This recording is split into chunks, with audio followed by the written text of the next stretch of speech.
우리 다 같이 이렇게 한번 얘기해 보자고요. 내가 예배자입니다. 그래.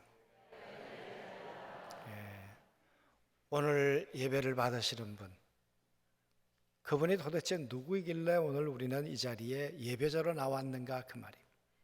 그분은 정말 우리의 찬양을 받으시기에, 우리의 감사의 고백을 받으시기에 정말 합당한 분이실까? 그런데 때론 그 하나님 앞에 원망하고 싶을 때는 없을까 그 말이에요. 오늘 이 17절 말씀해 보니까 너희 말로 여호와를 괴롭게 하고도 그래요.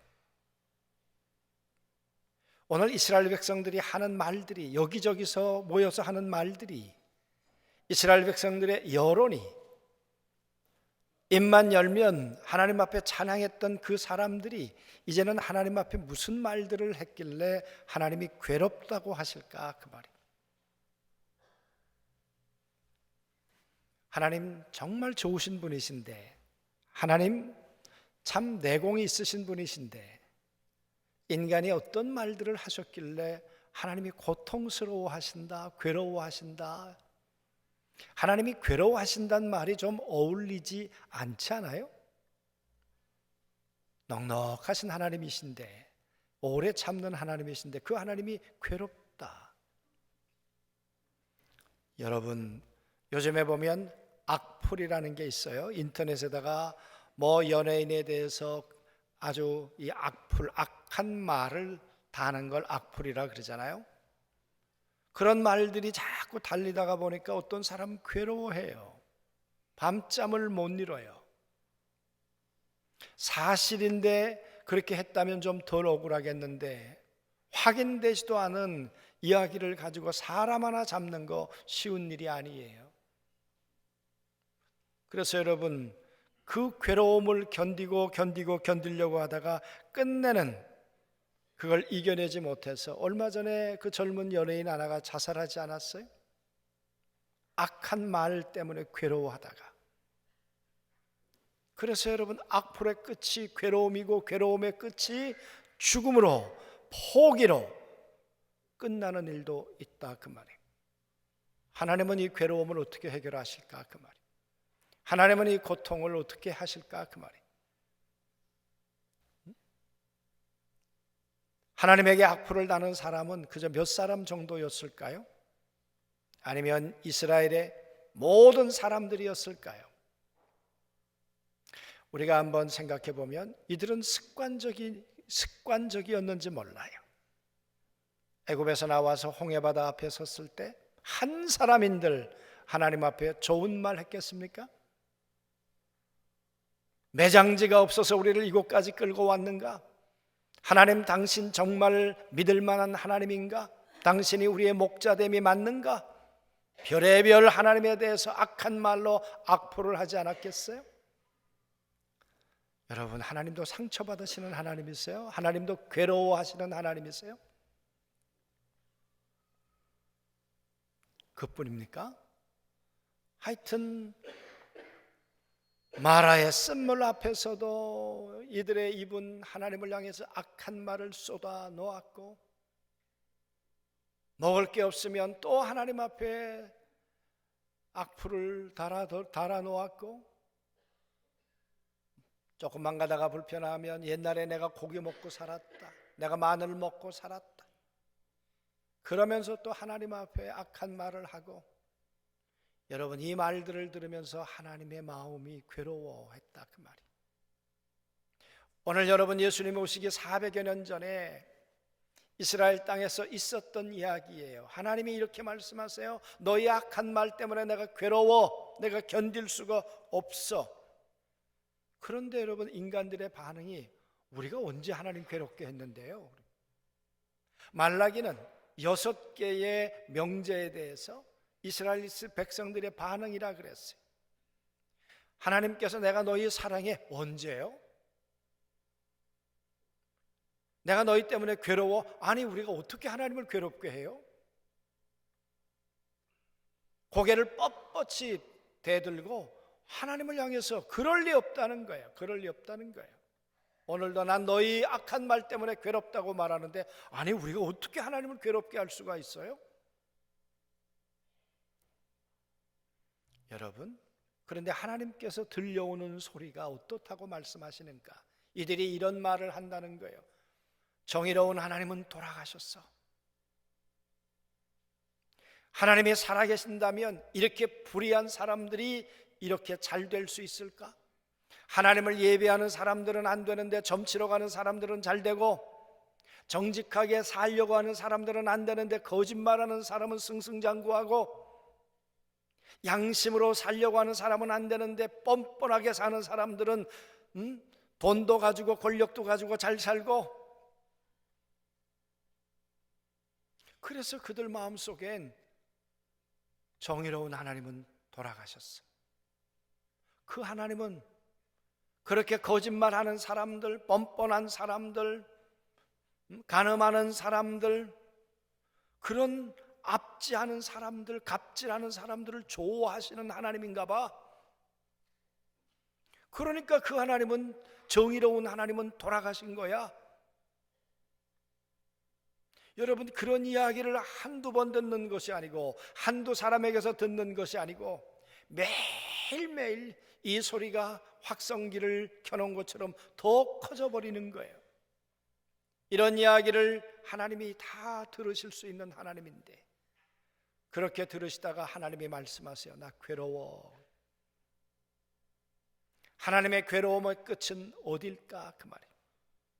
인간의 괴로움의 끝은 포기일 수 있는데, 하나님의 괴로움의 끝은 어딜까? 오늘 6절 말씀을 먼저 보시자고요. 3장 6절에 나 여호와는 변하지 아니하나니 그러므로 야곱의 자손들아 너희가 소멸되지 아니하느니라. 여러분, 이상하지 않아요? 하나님의 괴로움의 끝은 변하지 않는다는 거야. 이 말은 너희를 향한 내 사랑은 변하지 않을 거야. 너희가 아무리 악풀을 달아봐라, 너희가 나에게 악한 말을 해봐라, 너희는 변했는지 모르지만 나는 변하지 않을 거야. 여러분, 그게 쉬울까요? 인간이, 온 이스라엘 백성들이, 온 인류가 하나님을 오해하고 있는데, 하나님을 떠나고 있는데, 그런 인간들을 향해서 나 변하지 않을 거야, 너희를 향한 내 사랑은 변함이 없어. 그러면서 말씀하시기를 야곱 자손들아 너희가 소멸되지 아니하느리라. 이게 무슨 얘기입니까? 너희가 야곱의 자손들 같은 놈들이야. 왜 야곱의 자손이라고 말할까요, 여러분? 하나님이 생각하는 이스라엘 백성들을 향해 말하고 싶은 하나님의 감정이 뭐예요? 너희 야곱 같은 놈이야. 어머니 뱃속에서부터 이기적이고, 나 하나 잘 되겠다고 형은 짓밟아도 괜찮고, 그렇게 이 땅에 태어난 인간이 야곱이잖아요. 하나님이 서열을 정해 주셨건만 그 서열을 탐내서 팥죽 한 그릇을 주고 그 형의 장자권을 빼앗았던 이 사기꾼 같은 놈 야곱, 그런 야곱을 향해서 내가 너희를 향한 사랑은 소멸되지 않을 거야. 소멸되지 않을 거야. 이 지렁이 같은 놈, 이 못된 놈.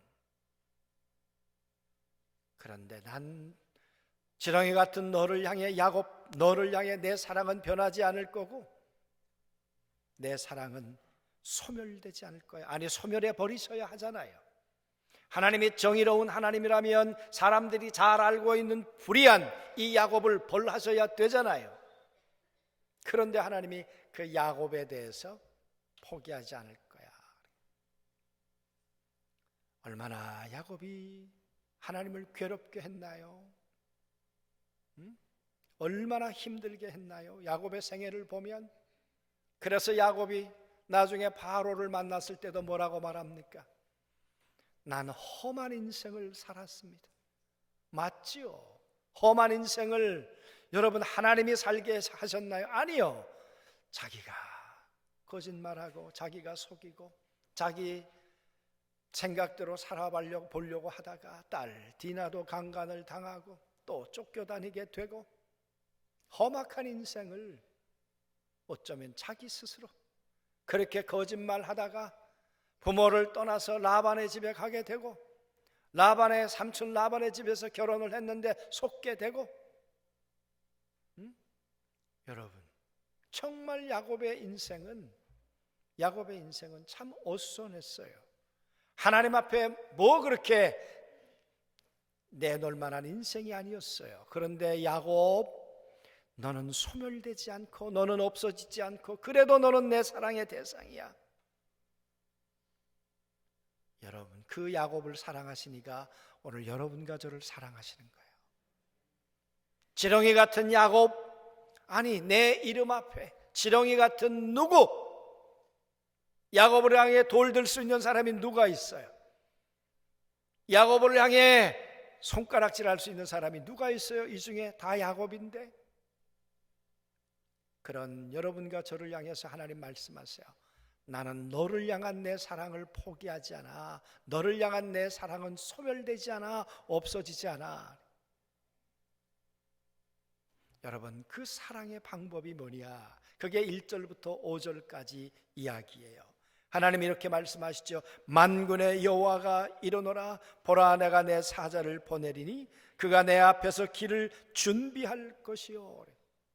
그렇게 지렁이 같은 야곱, 정의로운 하나님이 돌아가셨다고 온 언론이, 모든 사람들이 하나님을 향해 마음을 닫고 있는 그들에게 하나님이 내 사자를 보낼 거야. 내가 오기 이전에 나의 길을 예비하는 사람이 먼저 올 거야. 너희가 생각할 때 이 세상이 암울하다고, 일식 같다고, 달이 태양을 가리는 것처럼 새카매 보인다고, 그 흑암 가운데, 그 어둠 가운데 한 줄기 빛으로 요한이 올 거야. 오늘 이 말씀을 예수님께서 마태복음 11장에 다시 인용하셨잖아요.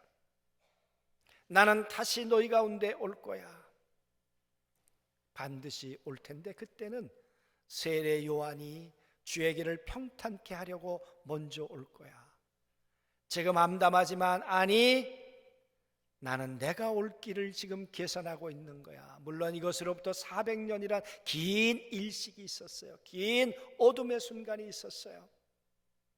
그러나 400년, 4000년이 지나도 하나님의 사랑은 변하지 않고 우리를 향한 하나님의 사랑은 소멸되지 아니하고, 인간에게는 긴 시간이었는지 모르지만 하나님은 반드시 우리를 향해 찾아오시는 하나님이세요. 사랑 때문에 오시는 하나님이세요. 그 하나님이 다가오셔서 우리에게 이렇게 말씀하시죠. 내가 너희들의 성전 가운데 임할 거야.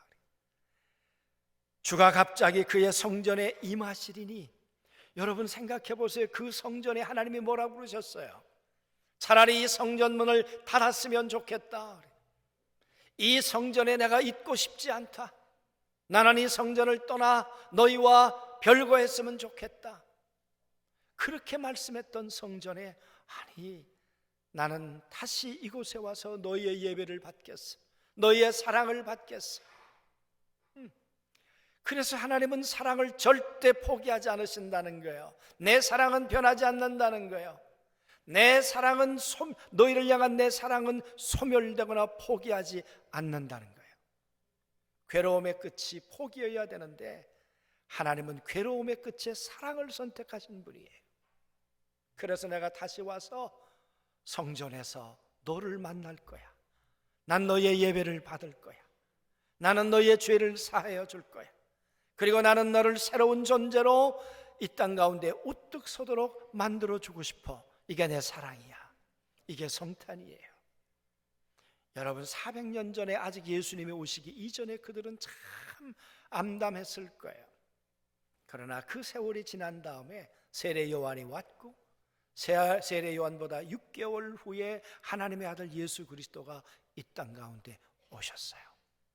하나님의 사랑은 하나님 보좌를 버리고 이 땅에 오신 예수 그리스도, 그분을 통해서 이 땅에 내려오셨고, 이렇게 하나님은 죽었다고, 정의로운 하나님은 죽었다고 그렇게 외쳐대는 그들을 향해서 오늘 하나님이 뭐라고 말씀하십니까?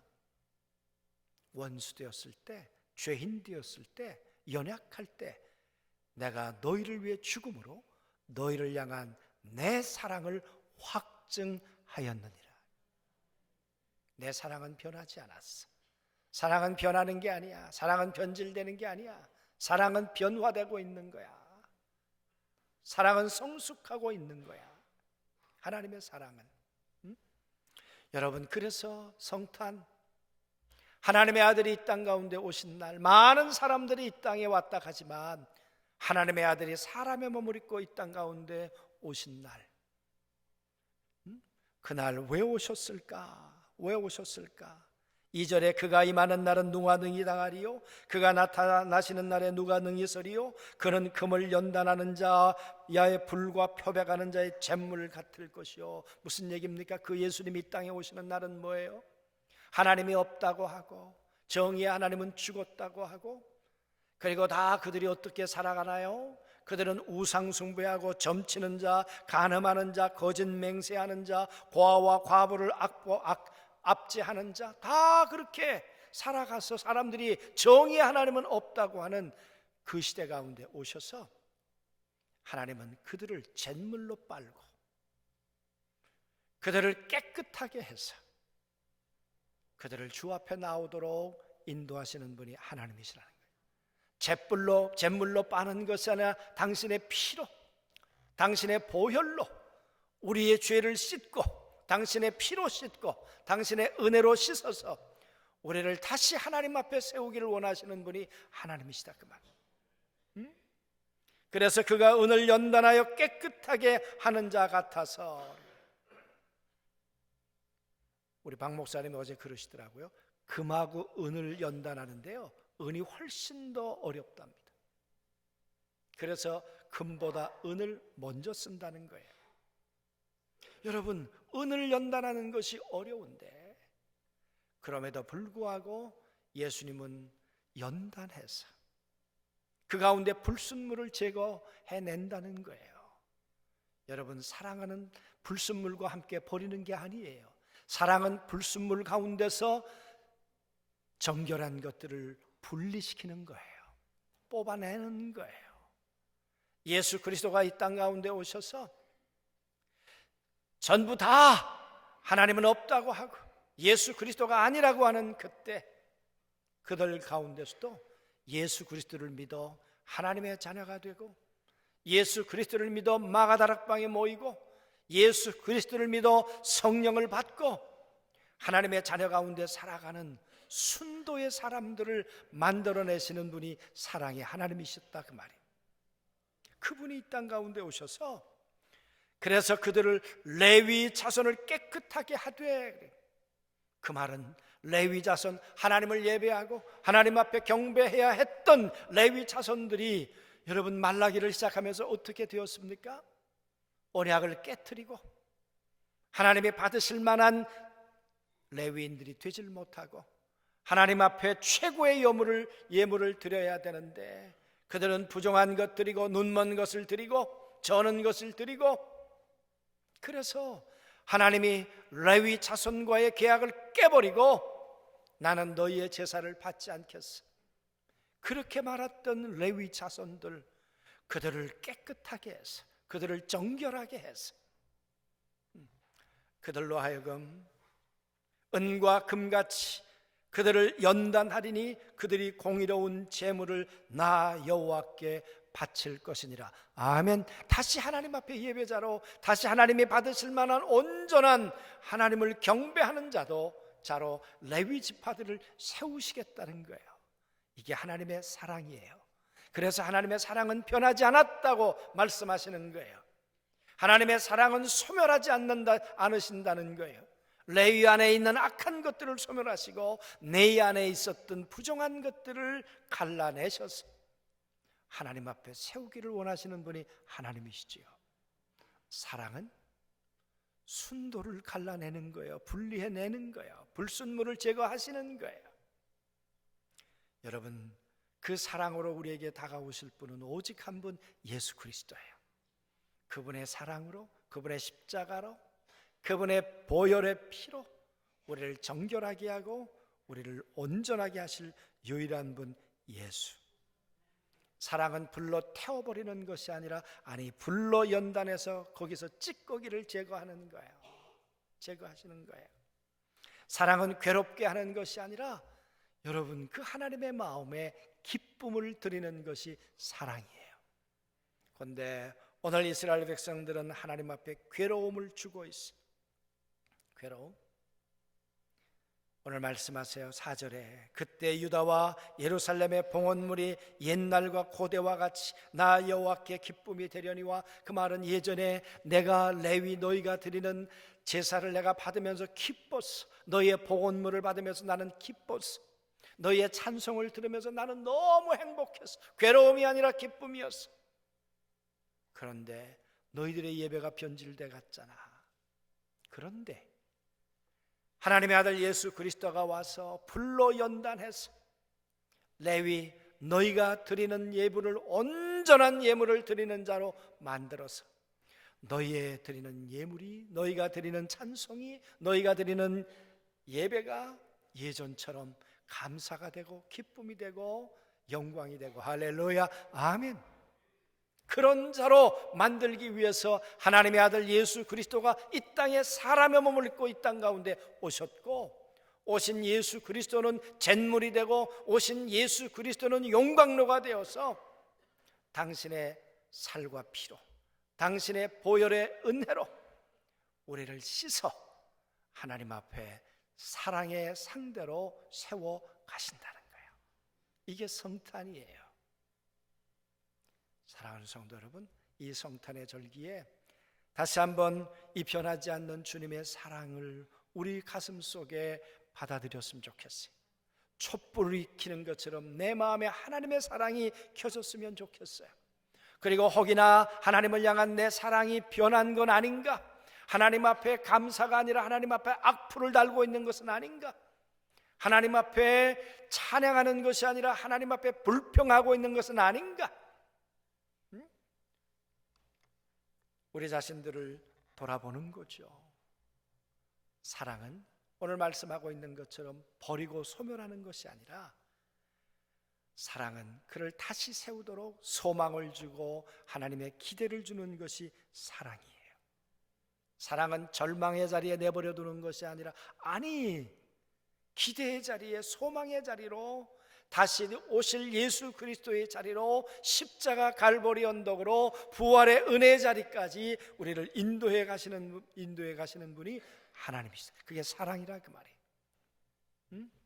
여러분, 이렇게 사랑하시려고 예수님이 오셨는데, 그때라도 마음을 열면 되겠는데 마음을 열지 않는 사람들이 있겠죠. 그게 5절이에요. 내가 심판하러 너희에게 임할 것이라. 점치는 자에게와 간음하는 자에게와 거짓 맹세하는 자에게와 품꾼의 삭새 대하여 억울하게 하며, 과부와 고아를 압제하며 나그네를 억울하게 하며 나를 경외하지 않은 자들에게 속히 증언하니라. 여러분, 이런 자들에게 와서 하나님께서 끝까지 돌이키지 아니하시면 하나님은 그들을 향해 심판의 주로 오신다는 거예요. 원래 주님이 오신 목적은 그들 가운데서 당신의 잿물 같은 피로 그들을 정결하게 해서 다시 하나님 앞에 세우기를 원하는데, 나는 예수님 필요 없습니다, 나는 하나님의 아들이라고 믿지도 않습니다, 그런 자들, 그리고 이렇게 사는 자들에 대해서는 주님이 오시는 날이 심판의 날이요, 주님이 오시는 날이 이들에게는 시작이 아니라 끝이 되는 날이다 그 말이에요. 예수 그리스도가 새로운 시작이기를 원합니다. 예수 그리스도가 희망의 소망의 새로운 출발이기를 원합니다. 아멘. 여러분, 어쩌면 야곱의 삶을 보면 그의 삶은 깜깜한 어둠 같은 일식이 정말 많이 찾아왔어요. 태어났는데 사실은 태어나면서부터 형하고의 갈등 속에 태어났죠. 형을 속이고 도망자가 되어서 이제 삼촌 라반의 집을 향해 도망자 신세가 되어서 갈 수밖에 없었던 깜깜한 어둠의 날이 있었죠. 그곳에 가서 열심히 일해서 결혼을 했지만 여러분, 그 결혼이 속지 않았어요. 참 인생의 일식가도 같은 어두운 날이 그에게 참 찾아왔어요. 돌아와서 형을 만나야 되겠지만 형을 만나는 것이 그에게 일생일대 두려움, 일식의 순간이었어요. 달이 어둠을 달이 태양을 가리워서 새까맣게 되는 걸 일식이라 그러잖아요. 하나님이 가리워지는 것 같고, 딸 디나가 강간당하는 순간이 그런 순간이었을 거고, 막내 아들 요셉을 잃어버리는 순간이 그의 인생의 일식 같은 것이었을 것이고, 정말 괴로운 날들이 많았죠. 내가 사는 삶에 기근이 들어서 저 애굽으로 내려가지 않으면 안 되는 인생의 노년이 아마 그의 인생의 일식가도 순간 같은 인생이었을 거예요. 그런데 여러분, 그 지렁이 같은 야곱을, 그의 인생을 보면 하나님이 어떻게 하셨나요? 야곱을 이스라엘로 바꾸신 분이 하나님이세요. 그 하나님. 그래서 그는 뭐라고 말합니까? 환난 날에 나를 도우신 하나님께로 올라가자. 하나님을 향한 악플을 하나님을 향한 선한 고백으로 바꾸시는 분이 하나님이세요. 우리 하나님은 그게 사랑이에요. 사랑은 악플을 선플로 바꾸신단 말이에요. 하나님을 향한 악한 말을 선한 말로 바꾸시는 것이 사랑이란 말이죠. 야곱이 생애가 끝나갈 때 여러분, 애굽에서 죽어요. 애굽에서 고향도 아닌 타향에서 비참하게 죽었을 그의 인생인데, 그가 죽었을 때 70일을 애곡해요. 사람들이 하루 이틀을 곡하는 것이 아니라 왕만큼이나 존귀한 대접을 받으면서 70이나 울어요. 70일씩이나. 그리고는 타향에서 죽는 것이 아니라 저 막벨라 굴의 가나안 땅에 안장해요. 누가 야곱의 생의 인도자였습니까? 누가 야곱의 생에 변하지 않는 사랑의 주인이셨는가? 그 말이에요. 하나님이세요. 하나님은 소멸해버리고 하나님은 없애버려도 마땅한 야곱을 오늘 버리지 않으시면서 내 사랑은 변하지 않았어. 내 사랑은 야곱 같은 너를 소멸하는 것이 아니라 너 같은 야곱 같은 너를 붙들어주는 것이고, 다시 네 입술에 나를 향한 찬양의 고백을 만들어주는 그 사랑이 내게는 있다 말이다. 오늘 그분이 우리의 찬양을 받으세요. 그 야곱의 하나님이 우리의 하나님이세요. 우리도 살아가다가 일식과도 같은 어둠이 찾아올 수도 있겠죠. 가난이라는 일식, 우리의 삶에 IMF라는 어려움이 또 오지 말라는 법이 어디 있겠어요. 이 나라 이 민족 가운데 전쟁이라고 하는 또 어둠이 오지 말라는 법이 어디 있겠어요. 죽음이라는 일식, 여러분, 우리에게 당하는 일식은 얼마든지 있을 수 있어요. 그러나 잠시 가려워질 뿐이지 태양이 없어진 것은 아니에요. 하나님의 사랑이 없어진 것은 아니에요. 하나님의 사랑이 소멸된 것은 아니에요. 그 어둠의 순간에 하나님은 우리를 향해 다가오시려고 준비하고 계신 분이 하나님이세요. 그 사랑은 이 땅에 오셔서 우리를 위해 십자가에 피 흘려 당신의 몸을 던져서라도 우리를 잿물로 빨아 우리를 용광로에서 건져내서 재련해서 하나님 앞에 온전한 예배자로, 하나님을 향한 고백하는 자로 세우시는 사랑의 하나님이세요. 오늘 이 성탄의 계절에 다시 그 주님을 바라보시고, 주님을 향한 악한 말이 내 입에 있는가? 이 악한 말이 하나님을 향한 감사의 말, 이 악한 말이 하나님을 향한 찬송의 말이, 고백이 되실 수 있게 되기를 주의 이름으로 축원합니다. 아멘.